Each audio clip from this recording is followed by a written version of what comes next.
think it took me a little bit to get to talking about this lady that trending on Ghanaian TikTok for I think a few days, if not a few weeks. Counselor Charlotte Oduro. By the way, Gina Chumesi here, your favorite psych nurse practitioner, where on this internet street I talk about everything concerning toxic relationships, narcissistic relationships, abusive relationships, recognizing red flags, how to not stay too long in should I go, should I stay, how to heal from separation, from divorce, how to level up, how to find yourself. Well, anyways, a lot of people are coming for her regarding how she presented herself, especially in the church, regarding marriage overall, the role, gender roles, and her role, and how she encouraged the congregation, most of her followers, to twist themselves into a pretzel in order to please the man, to keep their marriage. Like it was, her messaging was mostly on the fact that a woman is supposed to do all these things, all the things, if you know what I mean, all the things. If you're Ghanaian, if you know, you know. If you're African, if you know, you know. If you're in a church community and you're a woman who is married, you know, you know. The cooking, the cleaning, the going above and beyond, the being able to take care of the children on top of working, having your own money, but still have to contribute 50%, and he's contributing 50%, but he's not required to do the heavy lifting of doing the home stuff, the home stuff meaning the cooking, the cleaning, or hiring reasonable, fair workers to help the woman. If you have more than a child, you know how much the mental load and the physical load it is to keep a home going and to cater to a man. And to, one of her stories, or maybe the thing that broke the camel back for her was one of the podcast that she was interviewed in, where she mentioned having to wake up in the middle of the night to prepare a whole whatever for the husband. And she came from working, she preaches, and the husband was waiting for her to come in and cook a whole spread of food for him to eat. And this goes on, like you cook, you serve him, come back, take the food, or cook for him, cook for his whole entire friends would just pop in anytime they want, no notice. It's just like you and your kids become a piece of furniture in the home, not regarded, not respected, but yet this man will be demanding respect. Truthfully, I have a lot of empathy for her as a woman too, who have been through a really tumultuous, long relationship, marriage that ended up in divorce. Not because I wanted it, but because people change, and accepting that people change is a big deal. Radical acceptance is a big deal, and your stepstone in your healing. Like just waking up to the fact that there's no coming back from that. The way that person is unwilling to resolve issues, the way that person has changed over time. And it's okay for people to change. We change, I change too. But when you have children together, a lot of our men don't do a great job in regarding to communication, emotional regulation, conflict resolution, especially just jump and go to the next woman, because culturally this is what this lady was supporting. But until she was hit by the big truck of this man being conditioned by the society in which we roll, especially in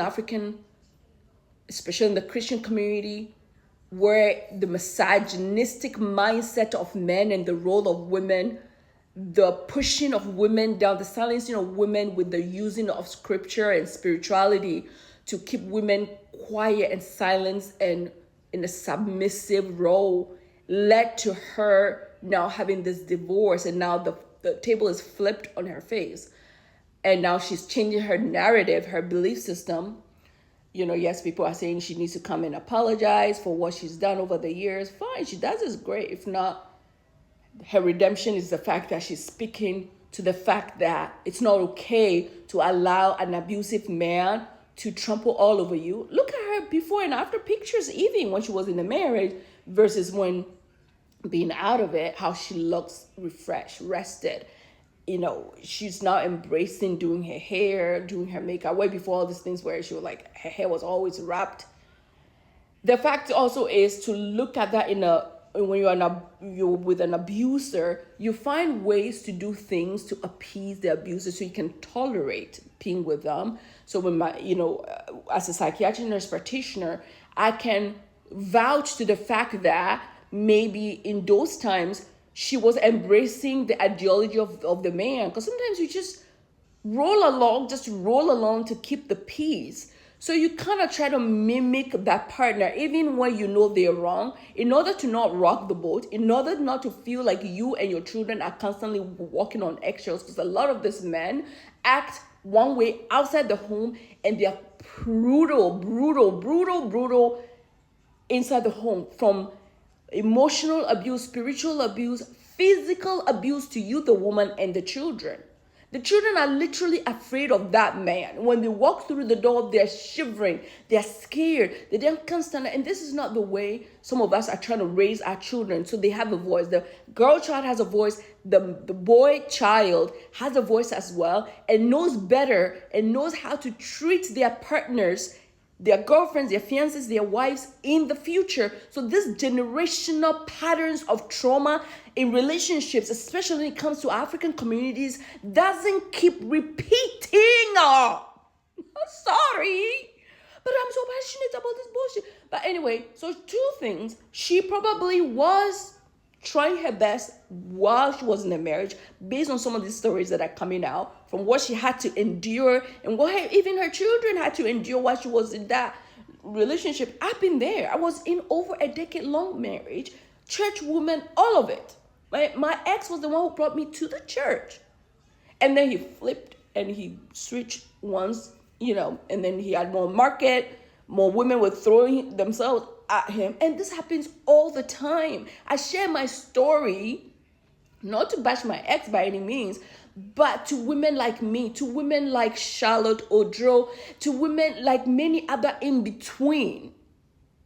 And it's a very sad thing, but how you radically accept the fact that these men switch up, they change, especially when they start getting some notoriety, when they start getting some money, when they start getting more attention from women that they were not getting attention from in the past, when they can get those Instagram models that they are following on their phones, and now they have enough money to be able to get them, whether in the hotel, in the brothel, or whatever, or the house that they chose to build all the way somewhere without your knowing, and you are sitting there thinking you're twisting yourself into a person to make a marriage work, kissing up to him. Meanwhile, he's thinks a lot of things, okay?